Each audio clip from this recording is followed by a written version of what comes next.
El Atlántico Norte, un océano de comercio y de sueños, y de peligros tan solemnes y silenciosos como el hielo. Peligros que nuestros bisabuelos creyeron haber vencido.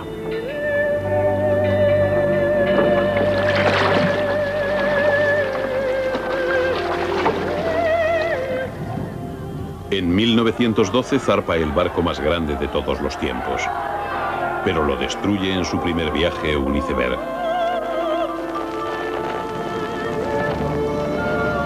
En aquellos días anteriores a la radio comercial y a la televisión, las noticias tardan horas en llegar al continente.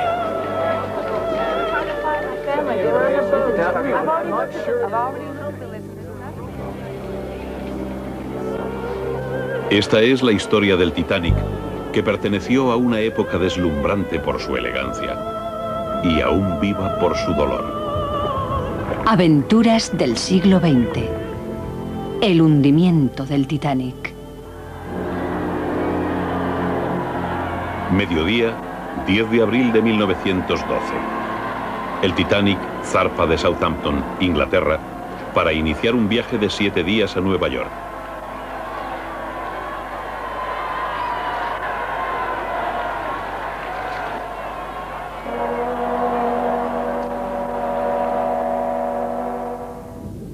El Titanic está bajo las órdenes del capitán Edward J. Smith, un respetado marino inglés con 40 años de experiencia.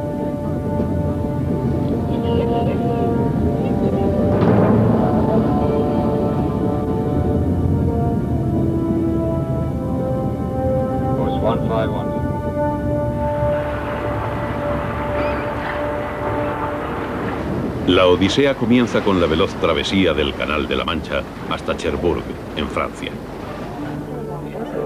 Aquí embarcan la mayoría de los pasajeros de primera clase. Muchos son adinerados turistas estadounidenses deseosos de formar parte de la historia.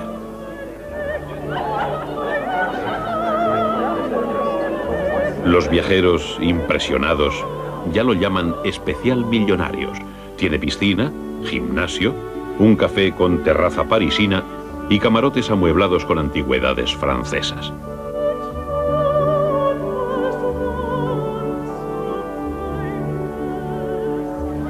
En la lista de pasajeros se encuentran algunos de los magnates más conocidos del mundo. John Jacob Astor, Benjamin Guggenheim, todos hombres de incalculables fortunas.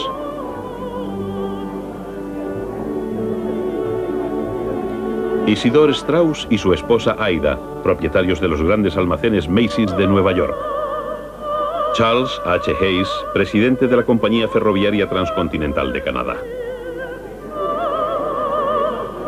Altos funcionarios como el mayor Archibald Bott, asesor y confidente del presidente William Howard Taft.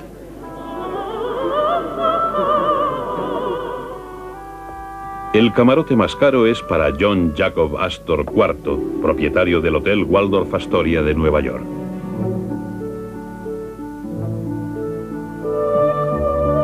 Pero su reputación se ha visto empañada por un escandaloso divorcio y un nuevo matrimonio con la joven de 19 años Madeleine Force. Ahora, con Madeleine embarazada de 5 meses, Astor decide regresar en el Titanic para reclamar su lugar entre la alta sociedad de la costa este norteamericana. De Cherbourg, el especial Millonarios navega hasta Queenstown, Irlanda, para embarcar a pasajeros de una clase social muy inferior.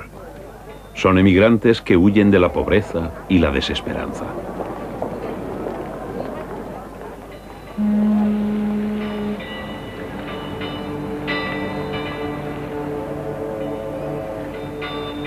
Entre los refugiados está la joven de 16 años Kate Gilnach, segunda de los 10 hijos de una humilde familia de campesinos. Kate ha decidido reunirse con su hermana mayor Molly en Nueva York. Con ella, apretujados en los diminutos camarotes de tercera clase, hay otros 700 emigrantes de una docena de países.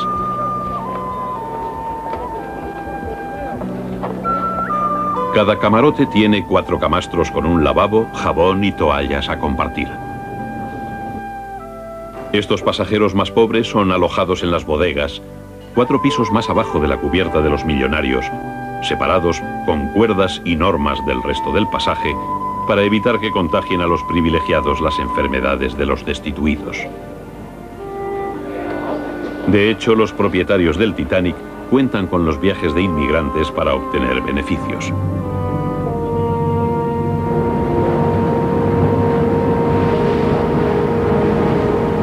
Desde allí se dirigió hacia el mar, alejándose de tierra firme para siempre.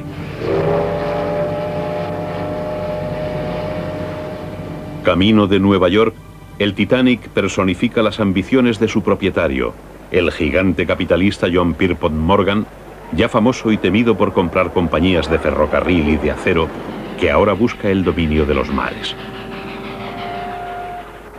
Pero J.P. Morgan está demasiado enfermo para realizar el viaje inaugural y su enfermedad le salvará la vida.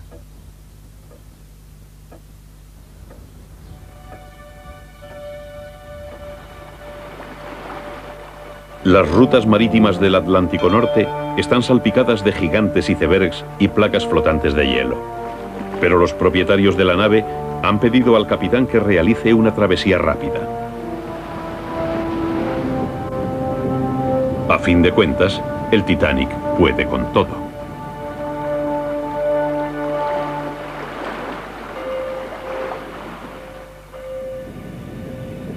Thomas Andrews, el ingeniero jefe, inspecciona las máquinas.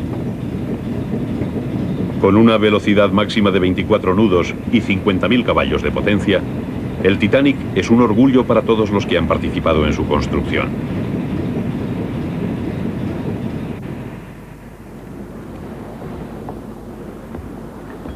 Durante los 4 primeros días es un viaje idílico.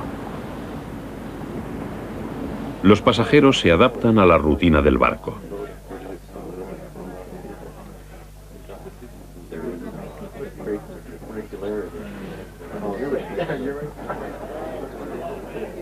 Trajes de etiqueta y cocina continental para unas veladas mágicas.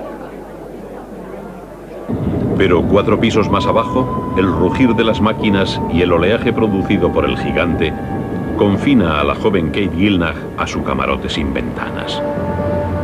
El domingo 14 de abril, el viaje inaugural del Titanic ha superado su ecuador.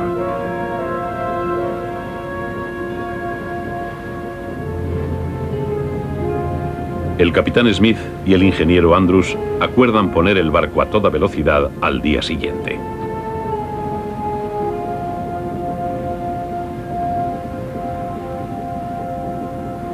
Ahora, Terranova está dentro del alcance de la radio.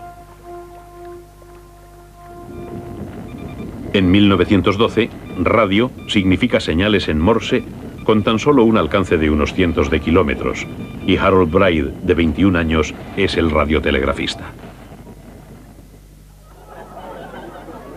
Los pasajeros acaudalados están fascinados con la nueva tecnología y mantienen ocupado a Bride enviando frívolos mensajes a amigos y familiares.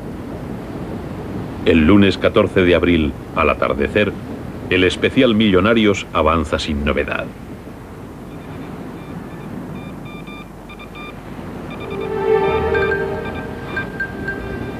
A las 10:25 de la noche, un radiotelegrafista recoge una desesperada llamada de auxilio en Terranova. Come at once. We have struck a bird. It's CQD-OM, position 4146. Los operadores intentan contactar con el enorme barco desde tierra, pero no hay respuesta.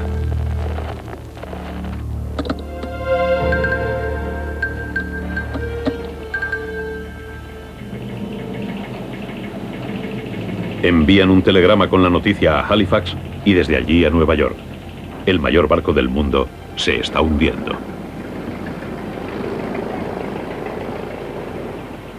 En la sede del New York Times, el director ejecutivo Carl Van Anda debe decidir si significa el final del barco y decide publicarlo en portada.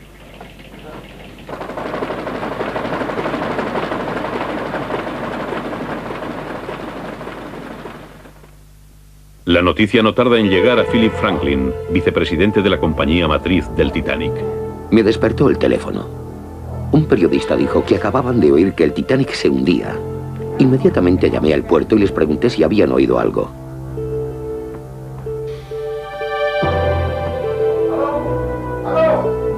Franklin pasa las siguientes horas llamando frenéticamente para obtener más información.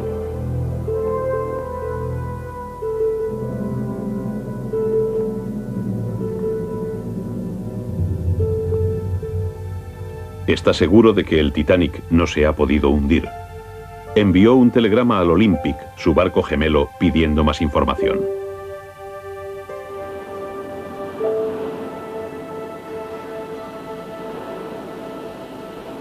Con una longitud de 4 manzanas y una altura de 11 pisos, el casco estaba fabricado con los metales más fuertes y los compartimentos inferiores eran estancos. Se aseguraba que era insumergible, un término que sus creadores no olvidarían jamás.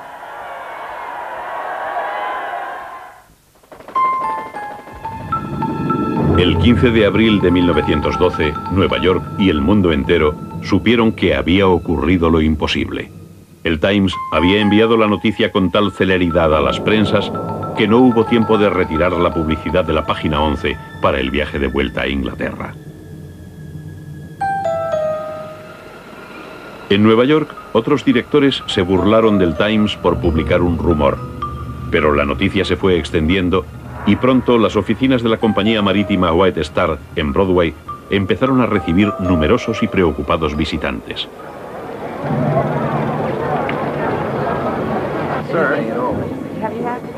Philip Franklin aseguró a todo el mundo que aunque el Titanic hubiera chocado contra un iceberg, se mantendría a flote con todos sus pasajeros a salvo. Ese barco no se puede hundir, y da igual contra qué haya chocado. La noticia no debe provocar angustia.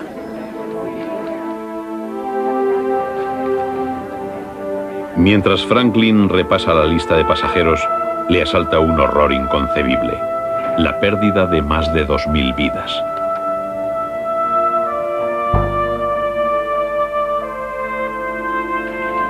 Entretanto, cientos de radiotelegrafistas están a la escucha esperando noticias del Titanic.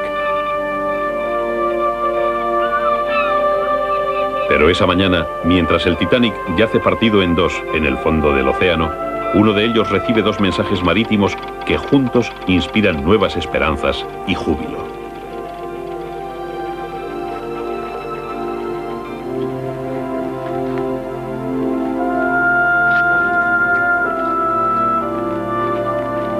A mediodía, la pesadilla de Philip Franklin se ve interrumpida por la mejor noticia imaginable.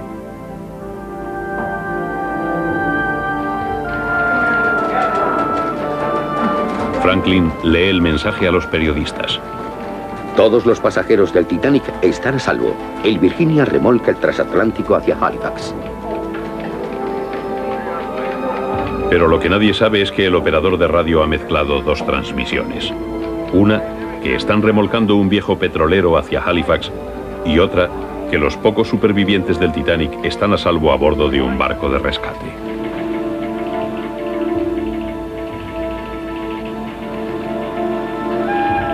Las ediciones vespertinas de los periódicos publican que el Titanic está a salvo y que el Times se había equivocado. El lunes, Europa se acuesta segura de que el hundimiento del gran transatlántico no es más que un espejismo.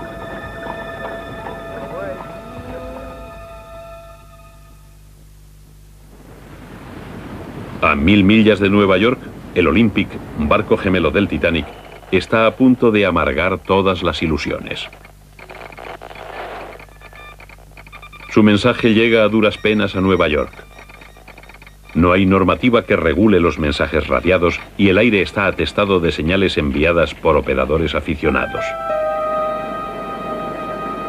Irónicamente, la noticia se recibe en los grandes almacenes Wanamakers de Nueva York, que han instalado una cabina de radio como atracción publicitaria. A las 4:35 de la tarde, David Sarnoff, un apasionado de la radio de 21 años, oye el informe del Olympic.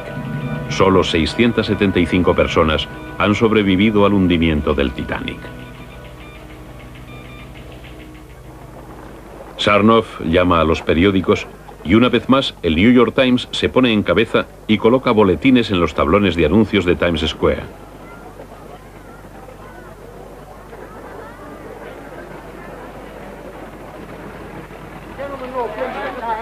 En las oficinas de la compañía White Star, los periodistas rodean a Philip Franklin, sedientos de detalles. Pero este mantiene su sueño. El Titanic no se ha podido hundir porque no se puede hundir.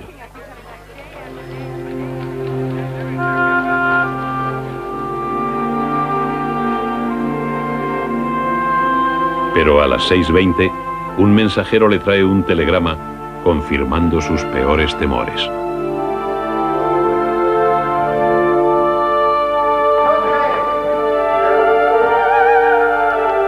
Solo pude leer la primera línea y media, donde decía: el Titanic se hundió a las 2 de la mañana. De repente todos los periodistas desaparecieron. Estaban ansiosos por ir a dar la noticia.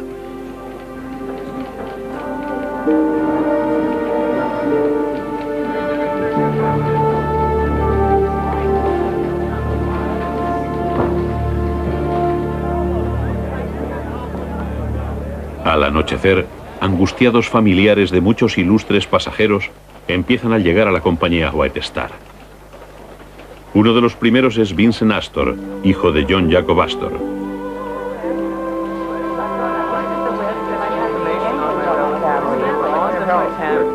Tiene 20 años y estudia en la Universidad de Harvard. Se reúne en privado con Franklin, que le dice que casi todos los supervivientes deben de haber sido mujeres y niños.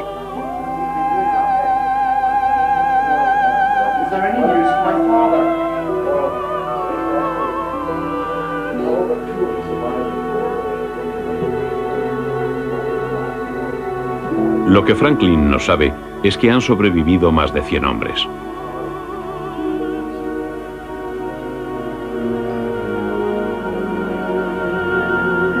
La noticia del desastre se extiende por toda la ciudad.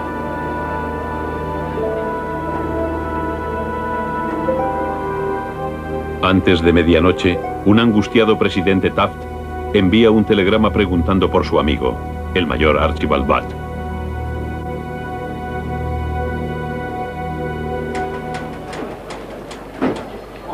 Segundo día, 16 de abril.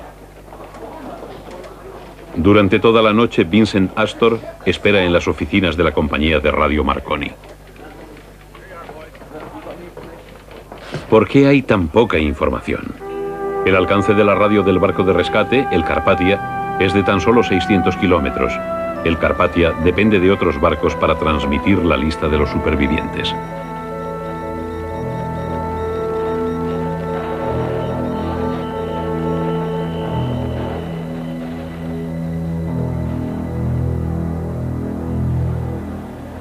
Al amanecer del martes se distribuye la primera lista de supervivientes por toda la ciudad. Tiene 125 nombres, 27 de los cuales son hombres.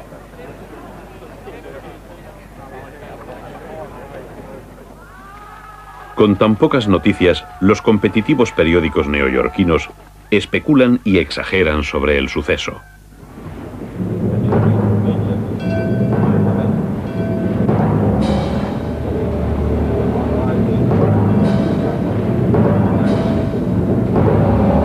Los pasajeros del Titanic han debido de ser violentamente zarandeados y muchos estarán heridos. Mientras sacaban los botes salvavidas, la sangre guerrera de los oficiales británicos se puso de manifiesto. Iban armados con revólveres para contener a los aterrados pasajeros varones. La oscuridad y la niebla empeoró las cosas. No hay duda de que cuando se lanzaron los botes salvavidas estaban sumidos en la más profunda oscuridad. Pero a la tenue luz de los quinqués, los oficiales del Titanic apartaban a los cobardes y ayudaban a mujeres y niños a ponerse a salvo. Los relatos de los periódicos son estremecedores, terribles y falsos casi en su totalidad. Pero el mundo se transfigura en una comunidad global de dolor, fascinación y temor.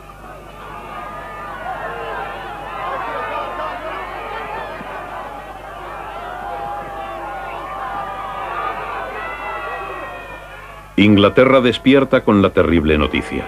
La multitud rodea las oficinas de White Star. Lloyd's de Londres, la compañía aseguradora, se tambalea a causa de las fuertes pérdidas.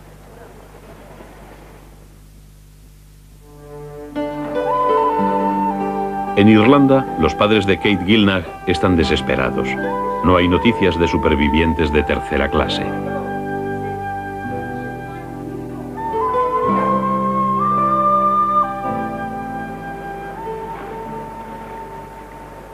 A mediodía, la desesperación llega a Francia.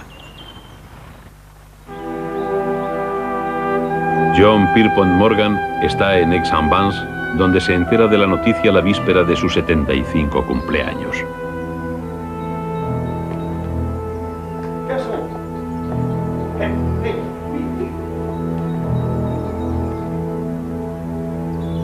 Acabo de oír el terrible rumor del Titanic chocando contra un iceberg.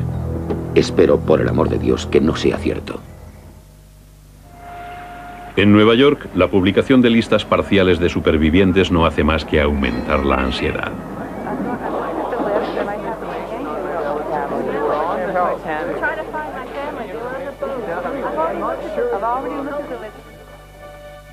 Pronto, al dolor personal se une la indignación pública.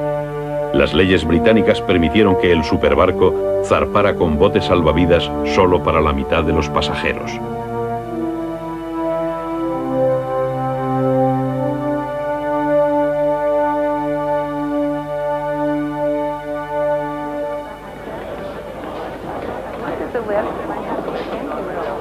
Investigan personalmente el destino de un millonario cuando Florette Guggenheim llega a preguntar por su esposo Benjamin.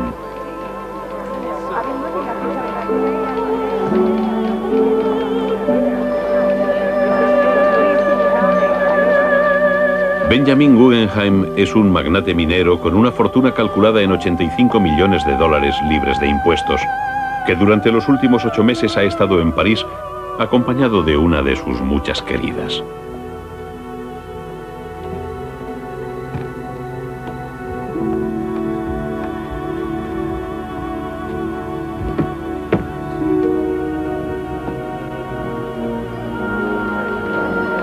El nombre de Guggenheim no aparece en la lista de supervivientes. Cuando se entera, Florette mantiene la entereza y habla a los periodistas sobre la falta de botes salvavidas.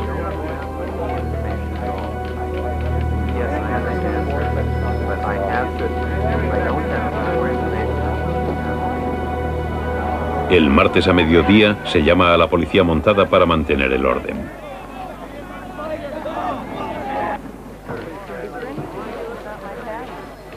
Llegan docenas de familiares de los pasajeros emigrantes. Los oficinistas no pueden decirles nada.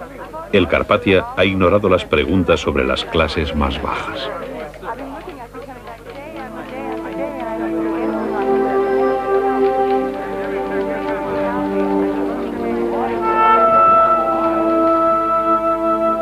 En la Casa Blanca, Taft envía 2 barcos americanos para que hagan de estaciones puente para el Carpathia.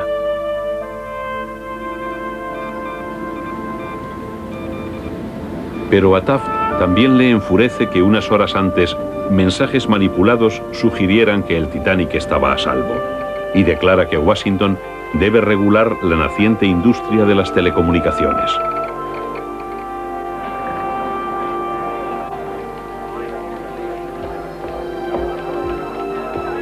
Por la tarde, Vincent Astor, hijo del pasajero más rico del Titanic, busca en las listas de supervivientes. Desolado, encuentra el nombre de su madrastra, pero no el de su padre.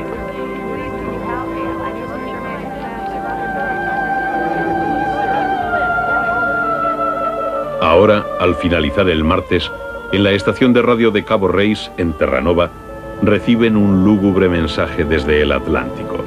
La confirmación de que los únicos supervivientes están a bordo del Carpathia. De toda la tripulación solo han rescatado a 4 oficiales y un radiotelegrafista. Ahora no hay duda, ni probabilidad, ni esperanza.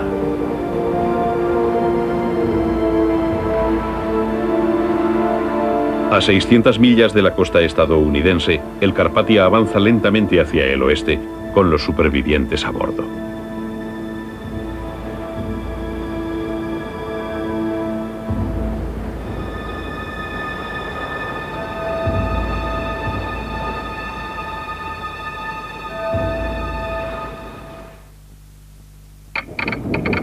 Tercer día.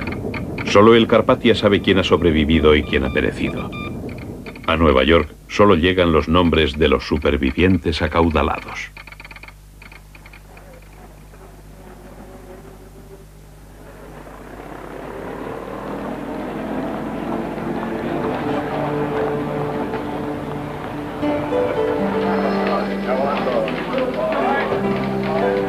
En las oficinas de White Star, Molly Gilnach no sabe si su hermana Kate, de 16 años, está viva o muerta.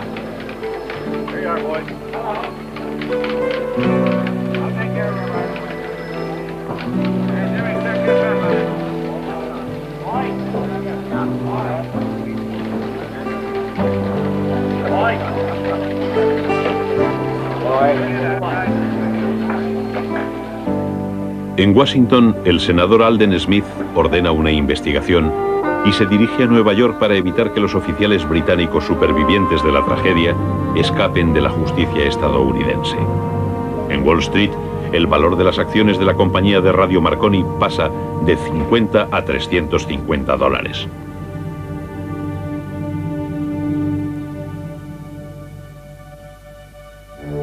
Los dibujantes de los periódicos acusan a los propietarios del Titanic de asesinato. Periodistas y familiares desesperados llegan de todo el continente a Nueva York.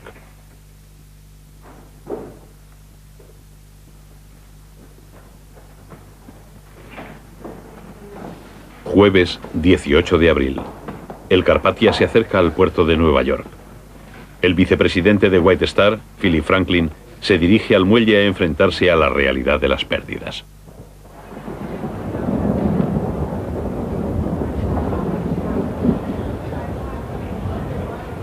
Allí hay 40.000 espectadores, además de cientos de policías y todos los médicos y enfermeras que están fuera de servicio de la ciudad. J.P. Morgan prohíbe la presencia de periodistas en el muelle y estos alquilan remolcadores. El joven Vincent Astor intenta salir en su yate a recoger a su madrastra Madeleine, pero le niegan el permiso. Ricos y pobres tienen que esperar juntos.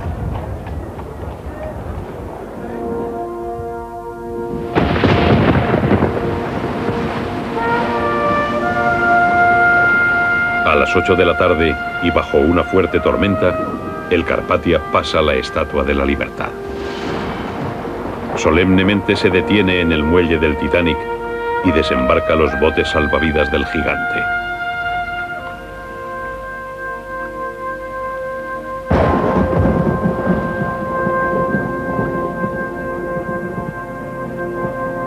Y ahora, cuando los aturdidos y debilitados pasajeros llegan por fin a tierra, el silencio se ve interrumpido por algunos gritos de júbilo y el llanto amargo de los que no encuentran a nadie.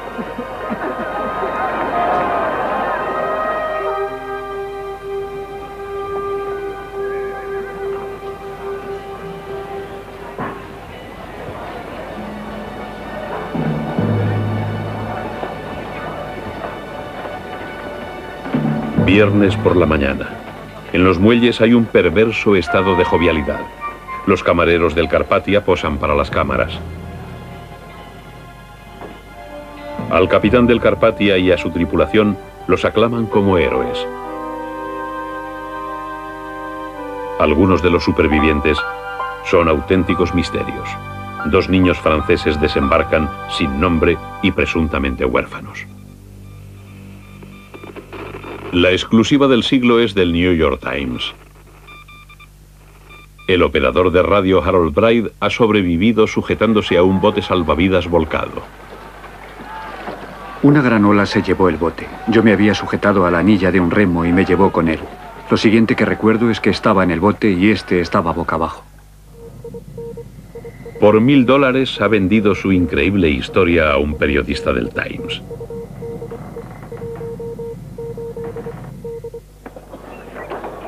Con los pies rotos y envueltos en un improvisado vendaje, Bride ha estado 3 días trabajando y sin dormir en la sala de radio del Carpathia. Ahora sabemos la verdadera historia de lo que ocurrió aquella fatídica noche. El domingo 14 de abril fue un día de ocio a bordo del superbarco, con Nueva York a 3 días de viaje. Bride ha estado transmitiendo saludos de los viajeros más adinerados del Titanic. Pero recibe señales que advierten que la ruta está plagada de hielo. Otros barcos informan de que cambian el rumbo y aminoran la marcha para evitar cruzar la zona peligrosa por la noche. El capitán E.J. Smith vira el Titanic ligeramente hacia el sur y se va a cenar. Pero el barco más grande del mundo sigue avanzando casi a toda máquina.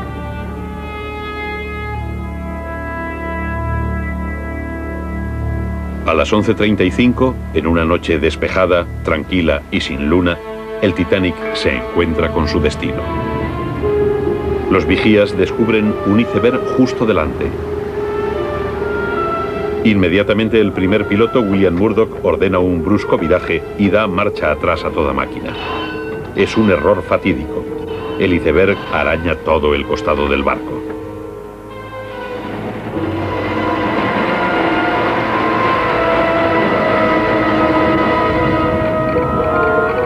En la sala de radio, Harold Bride y su compañero Jack Phillips ni siquiera notan el choque. Ni siquiera sentí el golpe. Estaba con Phillips y el capitán asomó la cabeza por la puerta y dijo: hemos chocado contra un iceberg y he ordenado una inspección para ver los daños. Más vale que se preparen para enviar una petición de ayuda.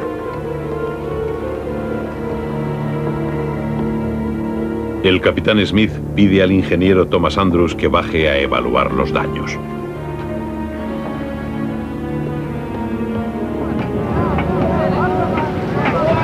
Ya hay agua en las bodegas de carga y está entrando en la sala de calderas número 5. Horror. Si el agua fría llega a las calderas, explotarán.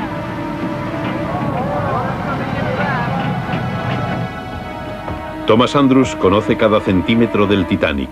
Hay agua en los 5 compartimentos delanteros, la suficiente para hundir la proa, la suficiente para hundir el Titanic.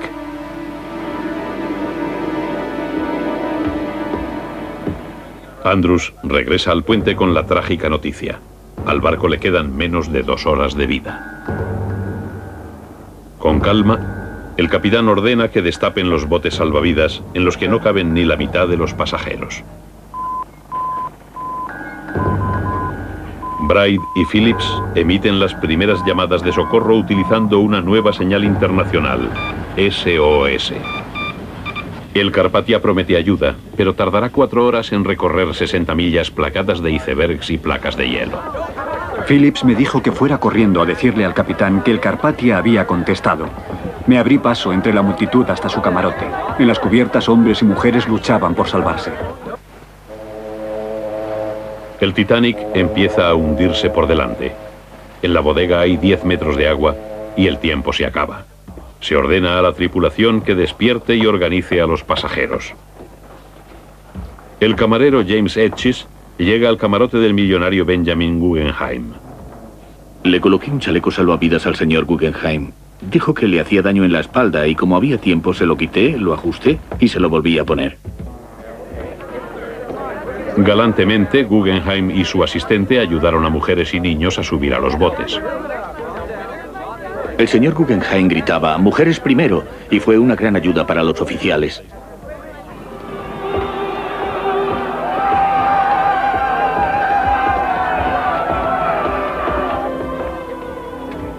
Lo que más me sorprendió es que tanto el señor Guggenheim como su asistente iban vestidos de etiqueta.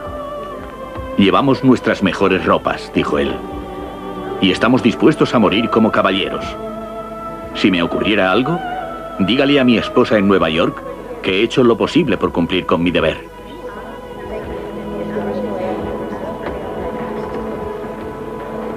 Pero algunos declinan la ayuda. Aida Strauss se niega a dejar a su esposo. Ella y su amado Isidor esperan su destino sentados y cogidos de la mano, mientras a su alrededor el pánico y la confusión se apoderan del barco. La devoción de Aida Strauss sigue siendo un capítulo conmovedor de la leyenda del Titanic.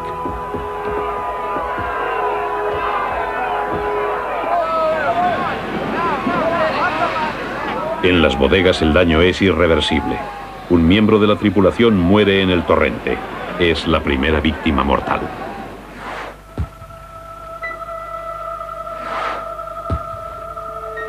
Lanzan bengalas que son divisadas por un barco a 5 millas de distancia, el Californian. Pero su capitán no las reconoce como llamadas de socorro y trágicamente no hace nada. Del Titanic descienden 16 botes salvavidas hasta las aguas heladas, pero algunos se alejan a medio llenar de pasajeros de primera clase. Para los emigrantes de tercera clase, atrapados en las cubiertas inferiores, no hay ayuda, solo caos.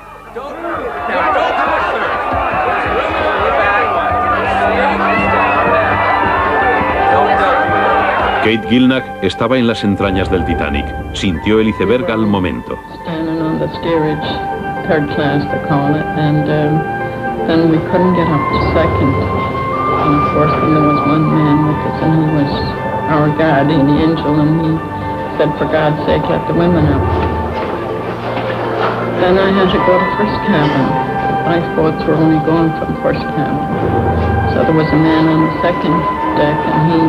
Asked me to go on her shoulder, and I climbed over, and I think it was the last boat that was going out.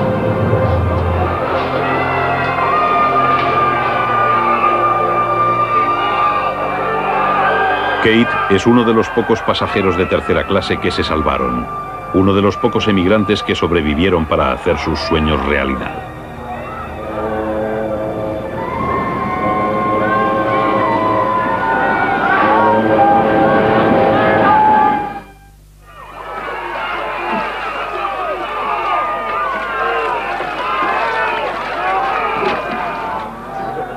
En los elegantes salones del Titanic reinaba la confusión. John Jacob Astor se enfrenta al capitán Smith, que le ordena llevar inmediatamente a su esposa Madeleine a uno de los botes salvavidas.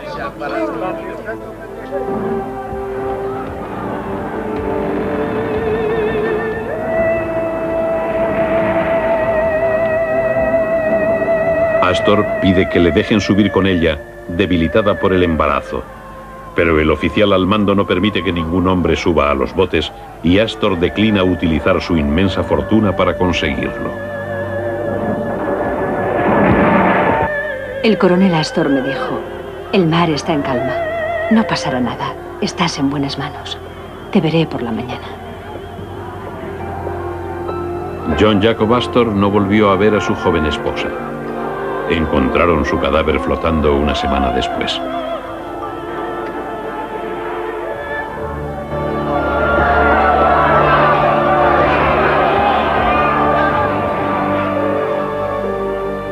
A la 1:55 de la mañana la popa del Titanic se alza en el aire, pero a bordo aún quedan 1.500 personas. 10 minutos después bajan el último bote.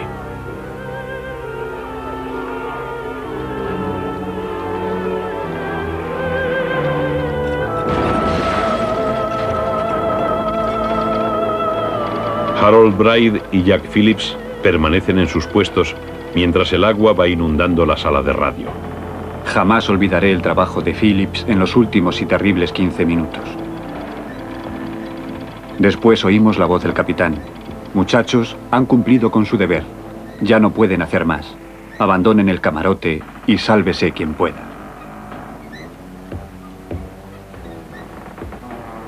El trabajo estaba hecho, aunque ningún mensaje radiado podía traer la salvación. Sin embargo, muchos hombres, como el magnate del ferrocarril, Charles H. Hayes, estaban convencidos de que el Titanic no podía hundirse.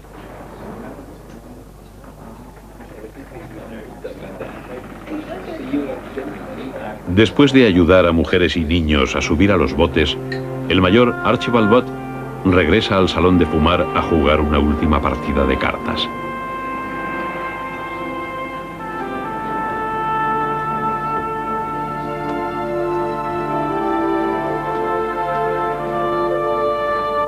En el salón hay otro hombre, solo y silencioso. Thomas Andrews, ingeniero jefe del Titanic, que moriría con él.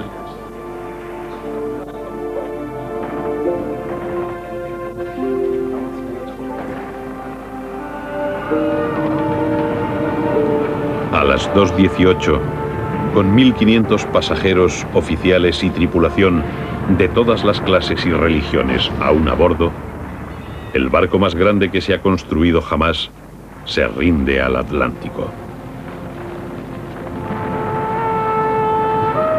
Harold Bride que se ha visto arrastrado a las aguas heladas, es testigo de los últimos momentos.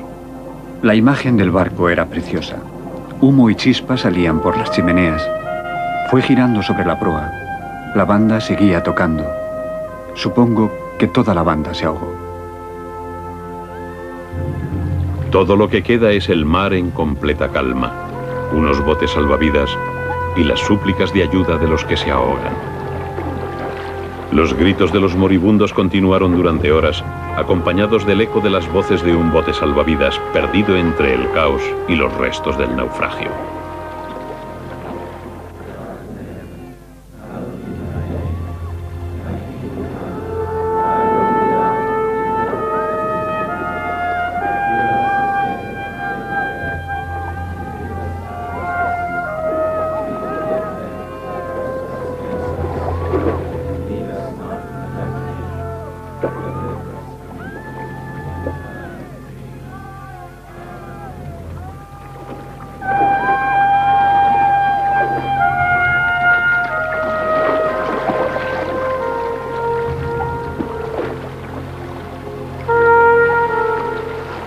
Al amanecer del lunes, los supervivientes se ven rodeados de una macabra superficie cubierta de placas de hielo.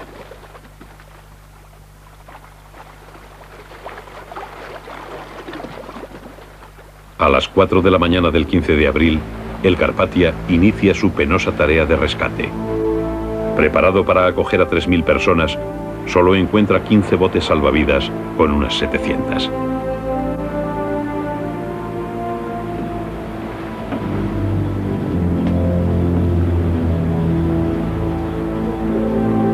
La mayoría están entumecidos por el frío y el miedo.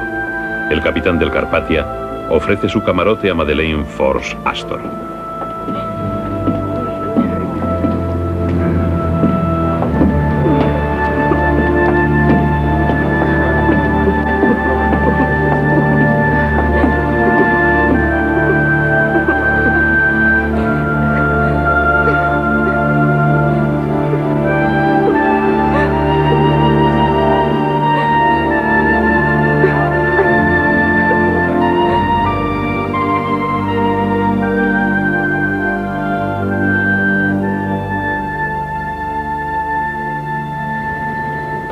Bride se ha roto los 2 pies en su milagroso escape.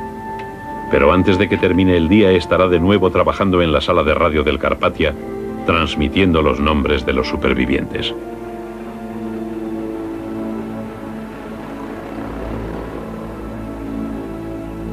Para Florette Guggenheim, el capítulo final se escribe el viernes por la mañana, cuando el camarero James Etches le cuenta la heroicidad de los últimos momentos de la vida de su esposo. Poco después bajaron los últimos botes y el oficial de cubierta me ordenó que me ocupara de un remo. Me despedí del señor Guggenheim con la mano y esa fue la última vez que lo vi.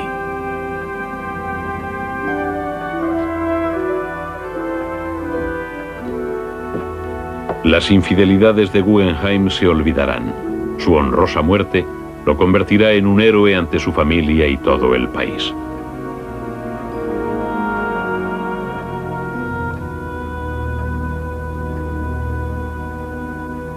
Kate Gilnach se reúne con su hermana Molly y se hacen una foto para tranquilizar a sus padres en Irlanda. Vincent Astor continúa creyendo que su padre consiguió llegar a un barco de rescate.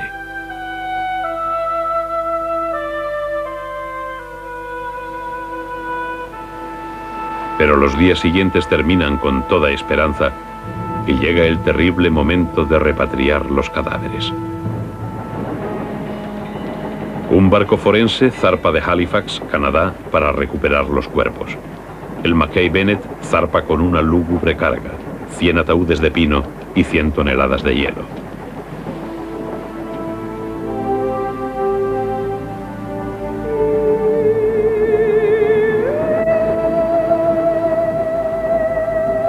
Encuentran cadáveres aún vestidos con sus trajes de etiqueta y muchos hinchados e irreconocibles. Incluso muertos, los pasajeros de primera clase reciben el mejor trato. Son embalsamados y metidos en ataúdes. A los demás los meten en bolsas de lona o los arrojan al mar. El barco de los muertos regresa a Canadá. Una pista de patinaje se convierte en depósito de cadáveres improvisado y lleno de cajas, cada una con 3 cuerpos. Algunos los reclaman sus familias, que se los llevan a casa. Otros muchos los entierran en Halifax, terminando su viaje en tierra canadiense.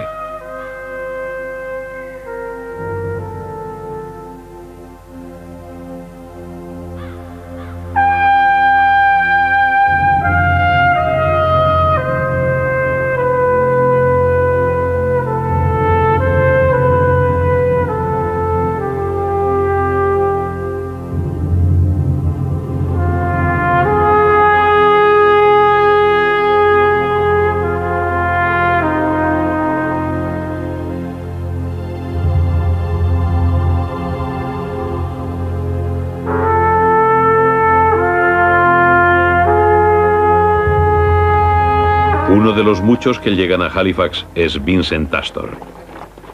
Recupera el cuerpo de su padre, al que reconoce por un anillo de platino y los $4.000 que llevaba en el bolsillo.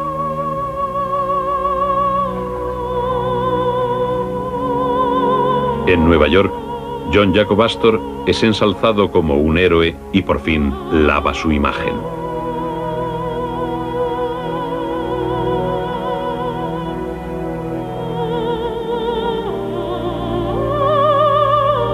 También se resuelve el misterio de los niños franceses que regresan a su país y a su madre después de que hubiesen sido secuestrados por su padre, que falleció en el naufragio.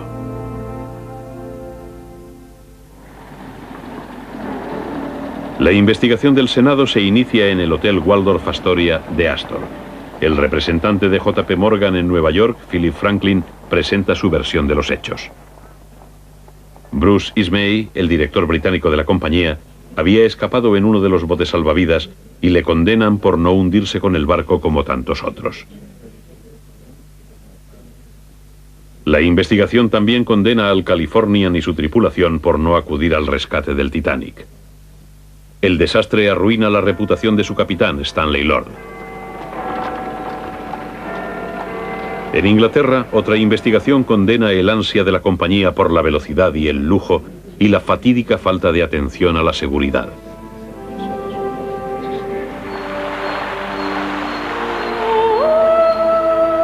John Pierpont Morgan jamás navegó en el barco fruto de su ambición, pero la catástrofe también lo destruyó.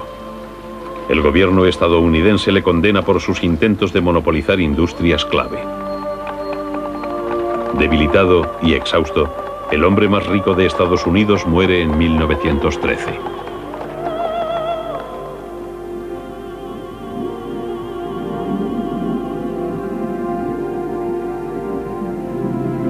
El 15 de abril de 1912, 1.500 vidas fueron sacrificadas a un sueño de velocidad y lujo. Hoy se cree que la mayor debilidad del Titanic fue el acero, que se volvió quebradizo por el frío y dio lugar a cientos de vías de agua tras el choque mortal.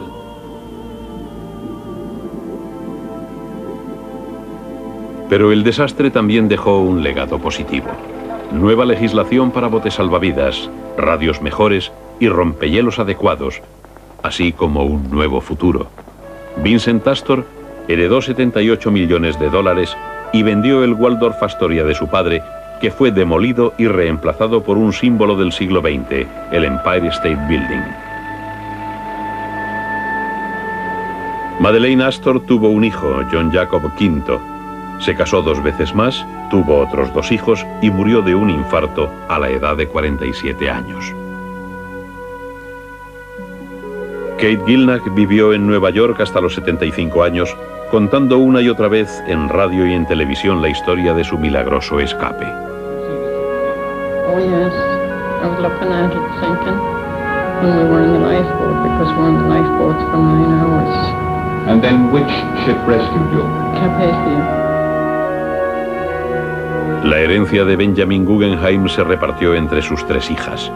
Peggy utilizó su parte para fundar la famosa colección Guggenheim de arte contemporáneo. Guglielmo Marconi vio cómo la radio se convertía en el primer medio de comunicación de masas del siglo XX.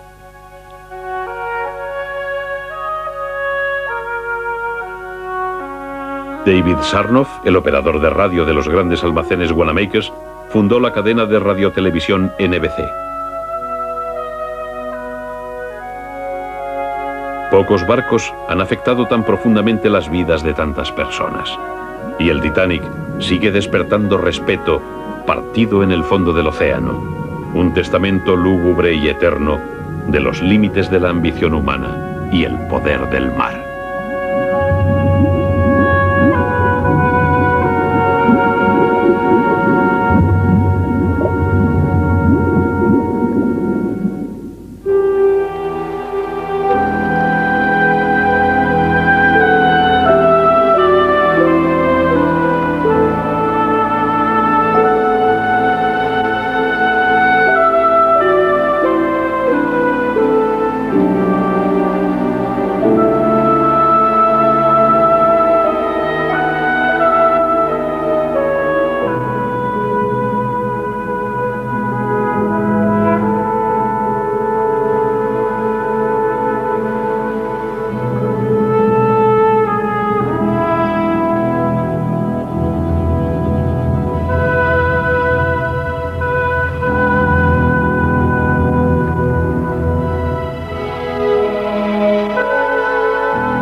Tercer día. Solo el Carpathia sabe quién ha sobrevivido y quién ha perecido. A Nueva York solo llegan los nombres de los supervivientes acaudalados.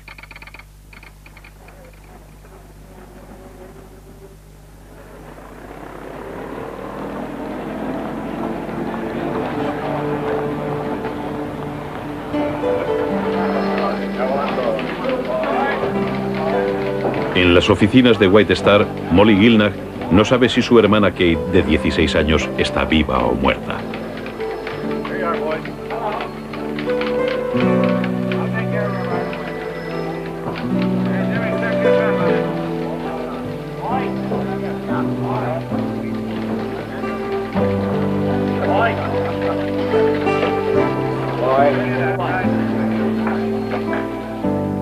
En Washington, el senador Alden Smith ordena una investigación y se dirige a Nueva York para evitar que los oficiales británicos supervivientes de la tragedia escapen de la justicia estadounidense.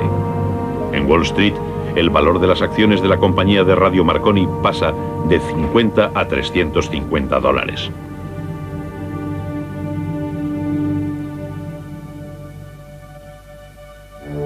Los dibujantes de los periódicos acusan a los propietarios del Titanic de asesinato. Periodistas y familiares desesperados llegan de todo el continente a Nueva York.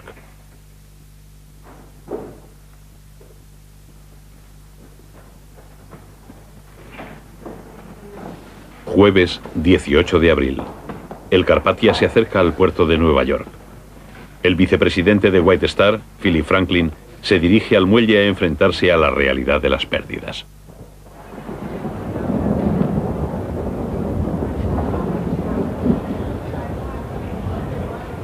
Allí hay 40.000 espectadores, además de cientos de policías y todos los médicos y enfermeras que están fuera de servicio de la ciudad.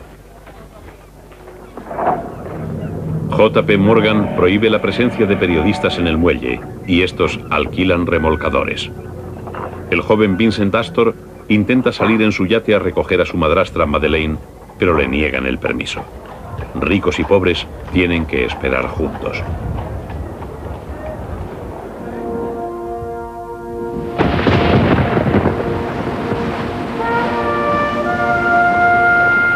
A las 8 de la tarde, y bajo una fuerte tormenta, el Carpathia pasa la Estatua de la Libertad. Solemnemente se detiene en el muelle del Titanic, zarpa de Southampton, Inglaterra, para iniciar un viaje de 7 días a Nueva York.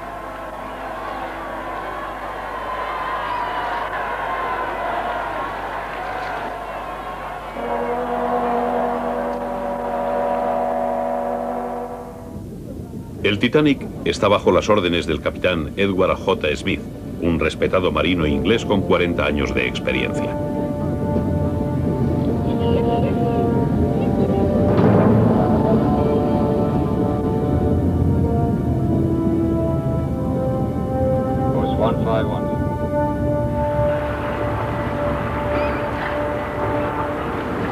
La odisea comienza con la veloz travesía del Canal de la Mancha hasta Cherbourg, en Francia. Aquí embarcan la mayoría de los pasajeros de primera clase. Muchos son adinerados turistas estadounidenses deseosos de formar parte de la historia.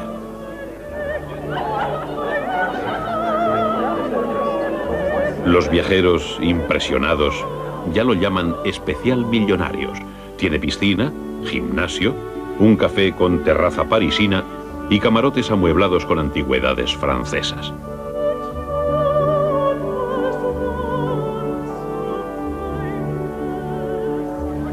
En la lista de pasajeros se encuentran algunos de los magnates más conocidos del mundo. John Jacob Astor, Benjamin Guggenheim, todos hombres de incalculables fortunas.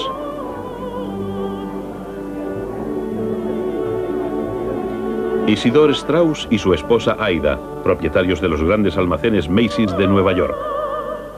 Charles H. Hayes, presidente de la Compañía Ferroviaria Transcontinental de Canadá. Altos funcionarios como el mayor Archibald Bott, asesor y confidente del presidente William Howard Taft.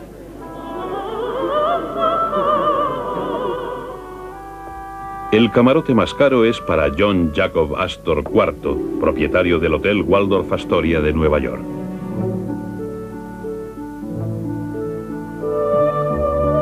Pero su reputación se ha visto empañada por un escandaloso divorcio y un nuevo matrimonio con la joven de 19 años Madeleine Force. Ahora, con Madeleine embarazada de 5 meses, Astor decide regresar en el Titanic para reclamar su lugar entre la alta sociedad de la costa este norteamericana. De Cherbourg, el especial Millonarios navega hasta Queenstown, Irlanda, para embarcar a pasajeros de una clase social muy inferior. Son emigrantes que huyen de la pobreza y la desesperanza.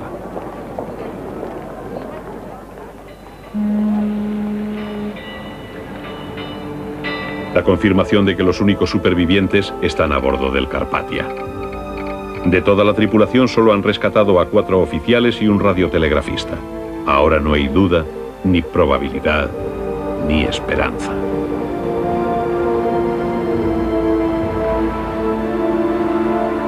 A 600 millas de la costa estadounidense, el Carpathia avanza lentamente hacia el oeste, con los supervivientes a bordo.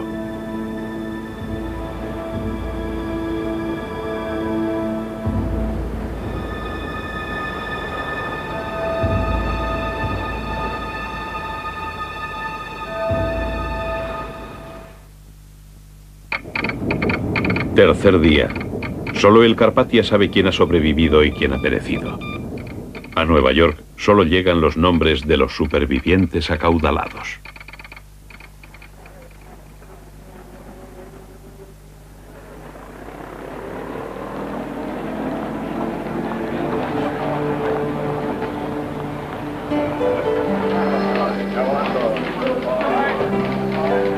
En las oficinas de White Star, Molly Gilnach no sabe si su hermana Kate, de 16 años, está viva o muerta.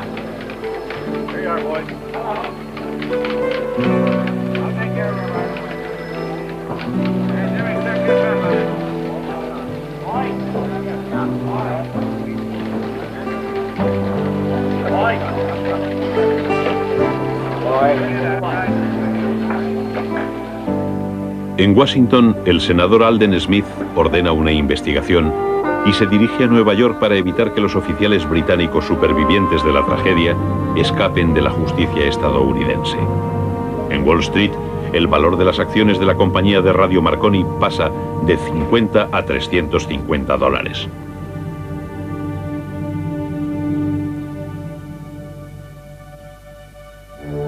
Los dibujantes de los periódicos acusan a los propietarios del Titanic de asesinato. Periodistas y familiares desesperados llegan de todo el continente a Nueva York.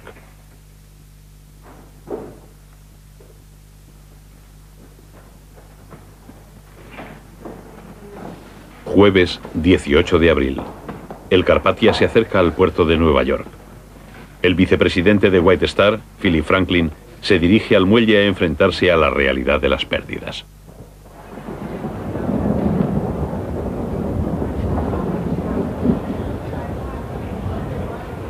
Allí hay 40.000 espectadores, además de cientos de policías y todos los médicos y enfermeras que están fuera de servicio de la ciudad.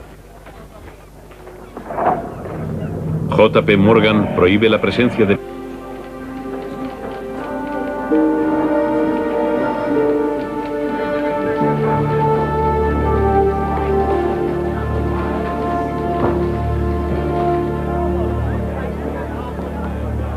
Al anochecer, angustiados familiares de muchos ilustres pasajeros empiezan a llegar a la compañía White Star. Uno de los primeros es Vincent Astor, hijo de John Jacob Astor.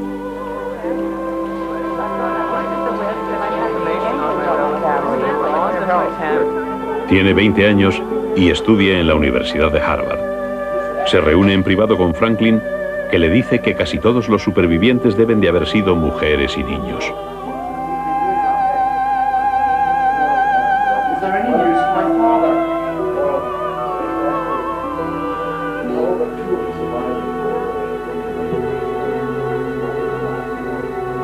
Lo que Franklin no sabe es que han sobrevivido más de 100 hombres.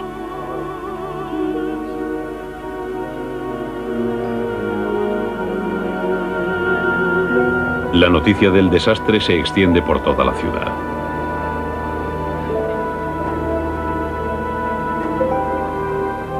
Antes de medianoche, un angustiado presidente Taft envía un telegrama preguntando por su amigo, el mayor Archibald Butt.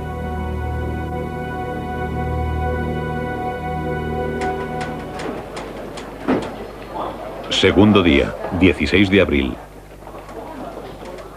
Durante toda la noche, Vincent Astor espera en las oficinas de la compañía de radio Marconi. ¿Por qué hay tan poca información? El alcance de la radio del barco de rescate, el Carpathia, es de tan solo 600 kilómetros. El Carpathia depende de otros barcos para transmitir la lista de los supervivientes.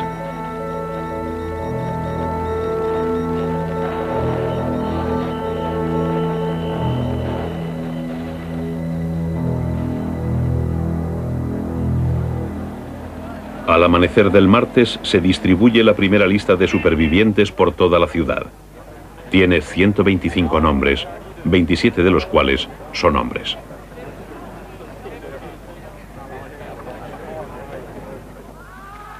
Con tan pocas noticias, los competitivos periódicos neoyorquinos especulan y exageran sobre el suceso.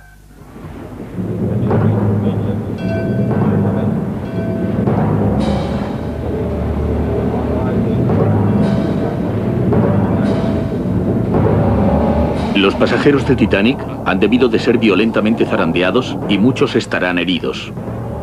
Mientras sacaban los botes salvavidas, la sangre guerrera de los oficiales británicos se puso de manifiesto. Pero esa mañana, mientras el Titanic yace partido en dos en el fondo del océano, uno de ellos recibe dos mensajes marítimos que juntos inspiran nuevas esperanzas y júbilo.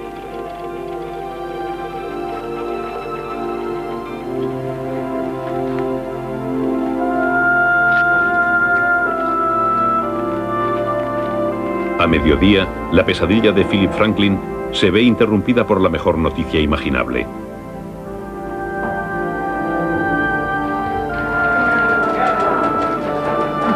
Franklin lee el mensaje a los periodistas. Todos los pasajeros del Titanic están a salvo. El Virginia remolca el transatlántico hacia Halifax. Pero lo que nadie sabe es que el operador de radio ha mezclado dos transmisiones. Una, que están remolcando un viejo petrolero hacia Halifax, y otra, que los pocos supervivientes del Titanic están a salvo a bordo de un barco de rescate.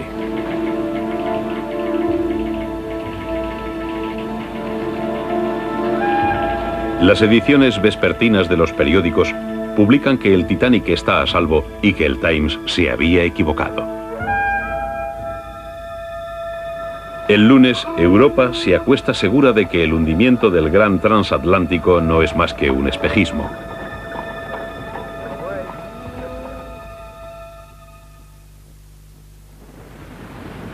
A 1000 millas de Nueva York, el Olympic, barco gemelo del Titanic, está a punto de amargar todas las ilusiones. Su mensaje llega a duras penas a Nueva York. No hay normativa que regule los mensajes radiados y el aire está atestado de señales enviadas por operadores aficionados. Irónicamente, la noticia se recibe en los grandes almacenes Wanamakers de Nueva York, que han instalado una cabina de radio como atracción publicitaria. A las 4:35 de la tarde, David Sarnoff, un apasionado de la radio de 21 años, oye el informe del Olympic. Solo 675 personas han sobrevivido al hundimiento del Titanic. Sarnoff llama a los periódicos y una vez más el New York Times se pone en cabeza y coloca boletines en los tablones de anuncios de Times Square.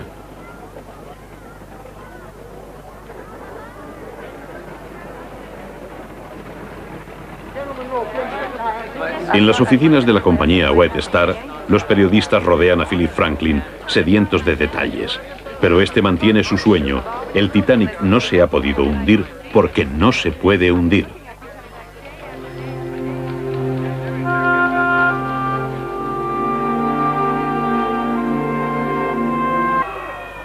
Inglaterra despierta con la terrible noticia. La multitud rodea las oficinas de White Star. Lloyds de Londres, la compañía aseguradora, se tambalea a causa de las fuertes pérdidas.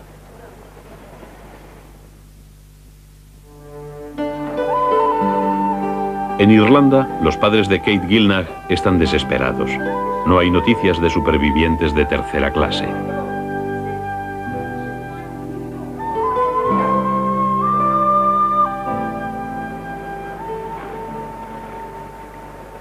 A mediodía, la desesperación llega a Francia. John Pierpont Morgan está en Aix-en-Provence, donde se entera de la noticia la víspera de su 75 cumpleaños.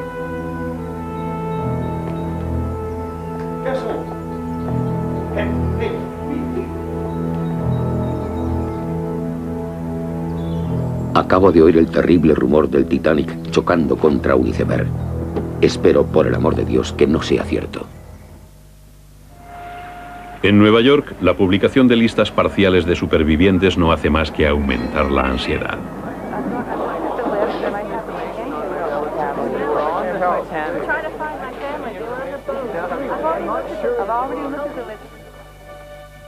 Pronto, al dolor personal se une la indignación pública.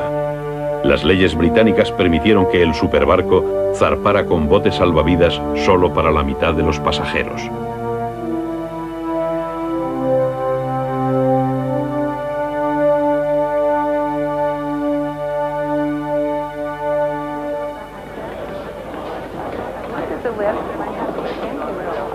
Investigan personalmente el destino de un millonario cuando Florette Guggenheim llega a preguntar por su esposo Benjamin.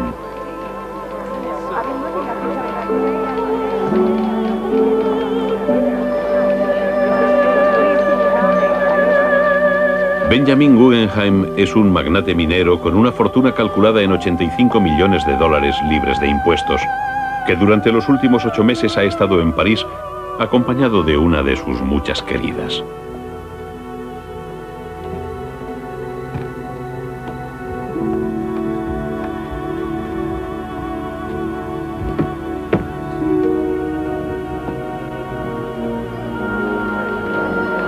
El nombre de Guggenheim no aparece en la lista de supervivientes. Cuando se entera, Florette mantiene la entereza y habla a los periodistas sobre la falta de botes salvavidas.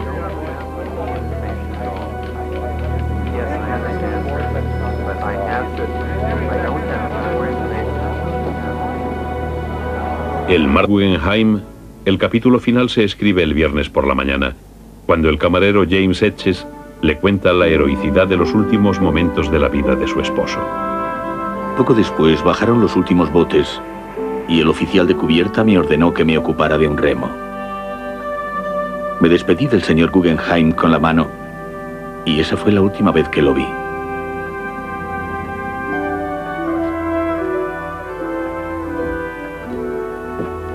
Las infidelidades de Guggenheim se olvidarán. Su honrosa muerte lo convertirá en un héroe ante su familia y todo el país.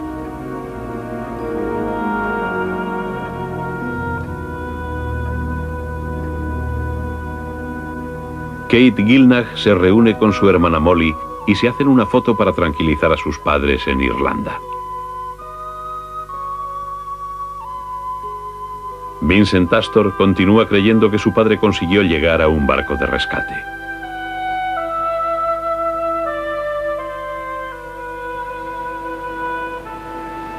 Pero los días siguientes terminan con toda esperanza y llega el terrible momento de repatriar los cadáveres.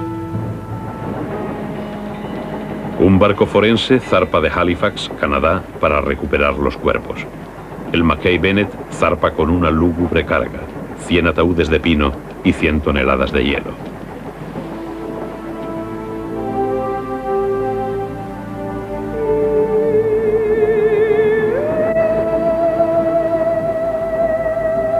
Encuentran cadáveres aún vestidos con sus trajes de etiqueta y muchos hinchados e irreconocibles.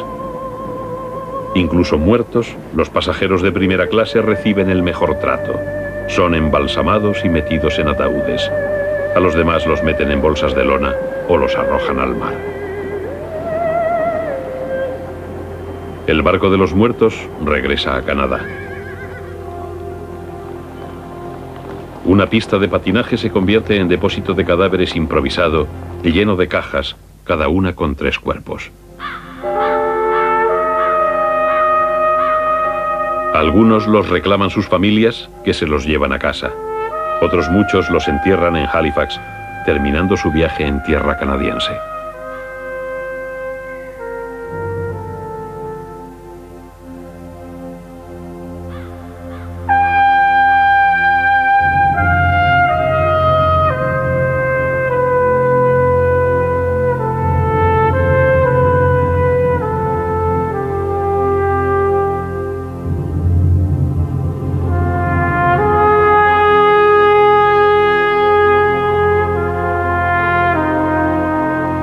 Se dirige al muelle a enfrentarse a la realidad de las pérdidas.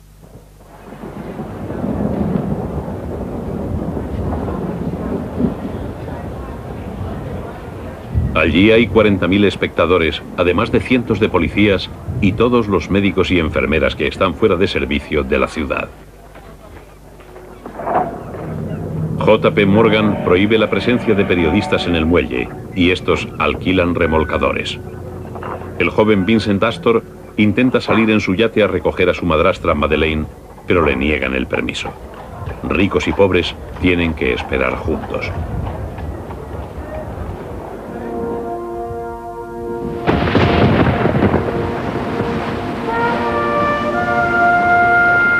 A las 8 de la tarde, y bajo una fuerte tormenta, el Carpathia pasa la Estatua de la Libertad. Solemnemente se detiene en el muelle del Titanic y desembarca los botes salvavidas del gigante.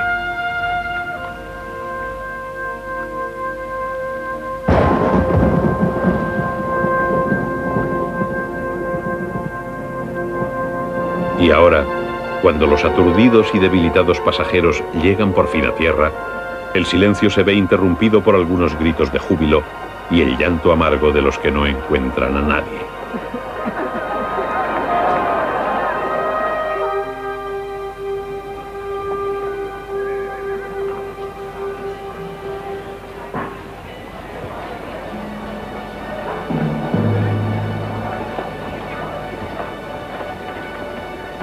Viernes por la mañana. En los muelles hay un perverso estado de jovialidad. Los camareros del Carpathia posan para las cámaras. Al capitán del Carpathia y a su tripulación los aclaman como héroes.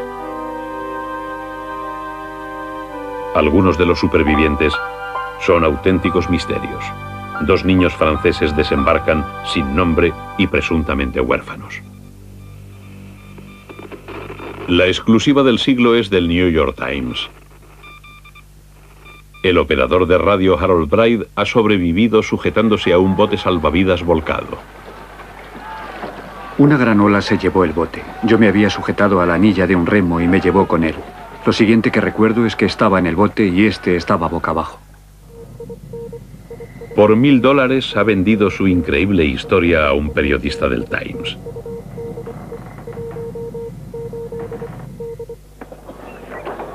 Con los pies rotos y envueltos en un improvisado vendaje, Braid ha estado 3 días trabajando y sin dormir en la sala de radio del Carpathia. Ahora sabemos la verdadera historia de lo que ocurrió aquella fatídica noche. Pocas noticias, los competitivos periódicos neoyorquinos especulan y exageran sobre el suceso.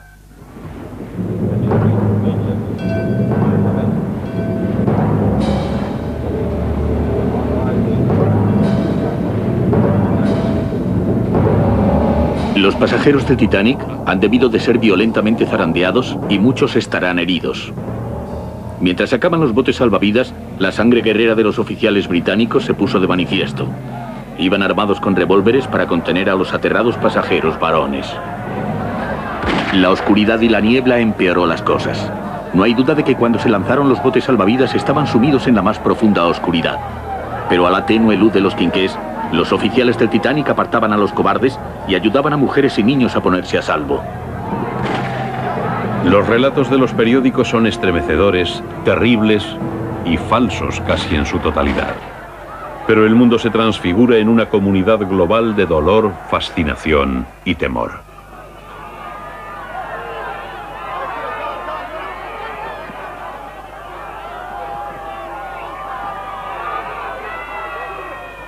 Inglaterra despierta con la terrible noticia. La multitud rodea las oficinas de White Star. Lloyd's de Londres, la compañía aseguradora, se tambalea a causa de las fuertes pérdidas.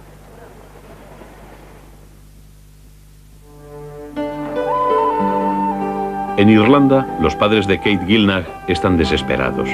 No hay noticias de supervivientes de tercera clase.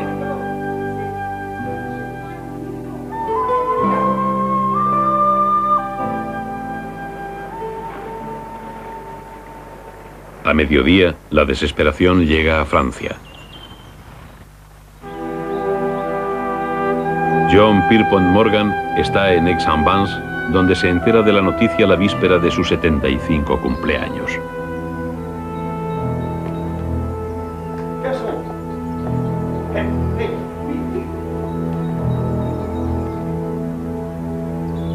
Acabo de oír el terrible rumor del Titanic chocando contra un iceberg. Espero, por el amor de Dios, que no sea cierto. En Nueva York, la publicación de listas parciales de supervivientes no hace más que aumentar la ansiedad.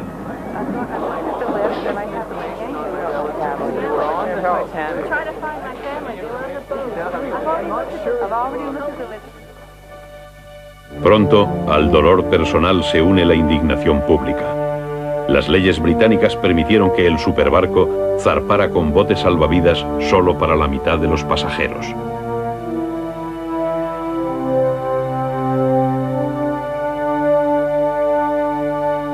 Es un error fatídico.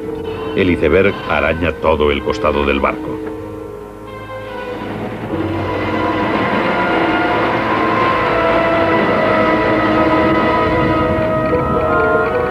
En la sala de radio, Harold Braid y su compañero Jack Phillips ni siquiera notan el choque. Ni siquiera sentí el golpe. Estaba con Phillips y el capitán asomó la cabeza por la puerta y dijo: hemos chocado contra un iceberg y he ordenado una inspección para ver los daños. Más vale que se preparen para enviar una petición de ayuda.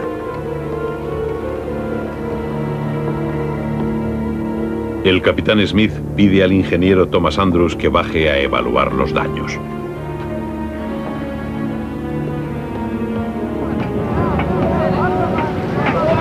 Ya hay agua en las bodegas de carga y está entrando en la sala de calderas número 5. Horror. Si el agua fría llega a las calderas, explotarán.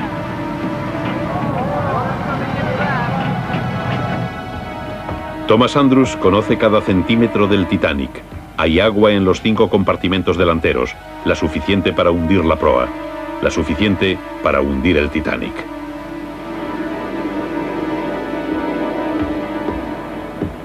Andrews regresa al puente con la trágica noticia. Al barco le quedan menos de 2 horas de vida. Con calma, el capitán ordena que destapen los botes salvavidas en los que no caben ni la mitad de los pasajeros. Braid y Phillips emiten las primeras llamadas de socorro utilizando una nueva señal internacional, SOS. El Carpathia promete ayuda, pero tardará 4 horas en recorrer 60 millas placadas de icebergs y placas de hielo. Phillips me dijo que fuera corriendo a decirle al capitán que el Carpathia había contestado. Me abrí paso entre la multitud hasta su camarote. En las cubiertas hombres y mujeres luchaban por salvarse. El Titanic empieza a hundirse por delante. En la bodega hay 10 metros de agua y el tiempo se acaba. Se ordena a la tripulación que despierte y organice a los pasajeros.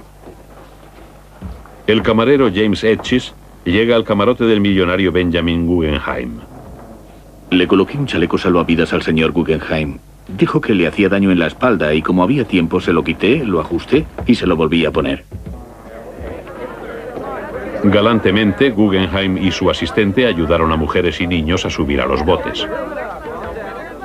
El señor Guggenheim gritaba, "Mujeres primero", y fue una gran ayuda para los oficiales.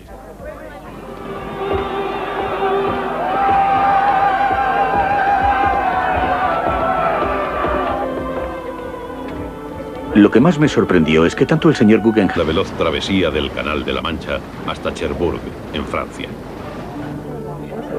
Aquí embarcan la mayoría de los pasajeros de primera clase. Muchos son adinerados turistas estadounidenses deseosos de formar parte de la historia.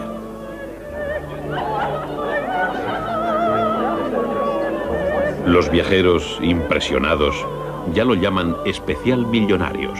Tiene piscina, gimnasio, un café con terraza parisina y camarotes amueblados con antigüedades francesas.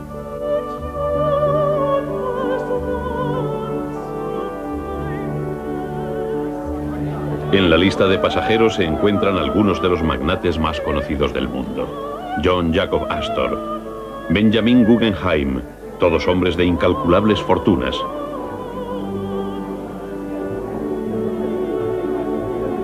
Isidore Strauss y su esposa Aida, propietarios de los grandes almacenes Macy's de Nueva York. Charles H. Hayes, presidente de la Compañía Ferroviaria Transcontinental de Canadá.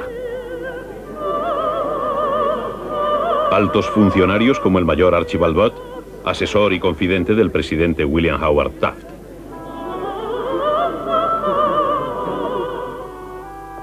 El camarote más caro es para John Jacob Astor IV, propietario del Hotel Waldorf Astoria de Nueva York.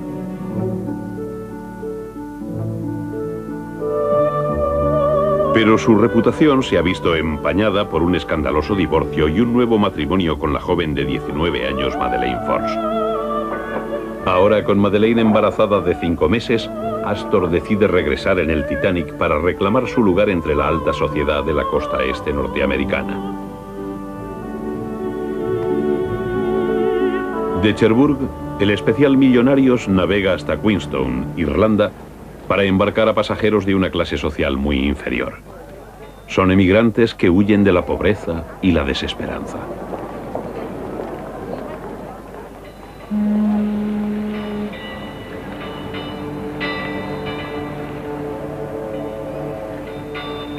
Entre los refugiados está la joven de 16 años Kate Gilnach, segunda de los 10 hijos de una humilde familia de campesinos.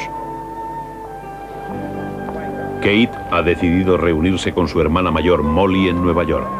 Con ella, apretujados en los diminutos camarotes de tercera clase, hay otros 700 emigrantes de una docena de países.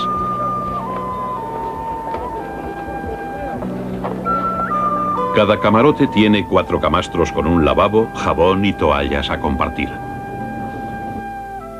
Estos pasajeros más pobres son alojados en las bodegas, 4 pisos más abajo de la cubierta de los millonarios, separados. Su deber. Ya no pueden hacer más. Abandonen el camarote y sálvese quien pueda. El trabajo estaba hecho, aunque ningún mensaje radiado podía traer la salvación. Sin embargo, muchos hombres, como el magnate del ferrocarril Charles H. Hayes, estaban convencidos de que el Titanic no podía hundirse.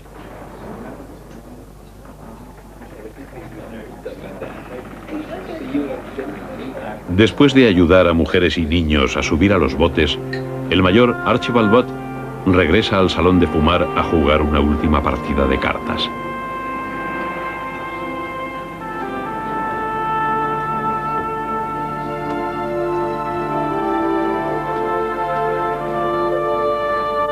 En el salón hay otro hombre, solo y silencioso. Thomas Andrews, ingeniero jefe del Titanic, que moriría con él.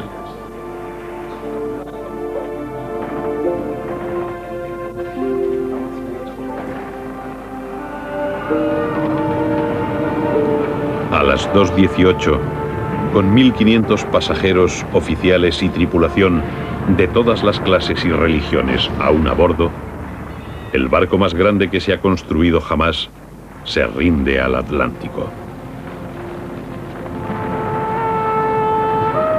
Harold Bride, que se ha visto arrastrado a las aguas heladas, es testigo de los últimos momentos. La imagen del barco era preciosa. Humo y chispas salían por las chimeneas. Fue girando sobre la proa. La banda seguía tocando. Supongo que toda la banda se ahogó. Todo lo que queda es el mar en completa calma, unos botes salvavidas y las súplicas de ayuda de los que se ahogan. Los gritos de los moribundos continuaron durante horas, acompañados del eco de las voces de un bote salvavidas perdido entre el caos y los restos del naufragio.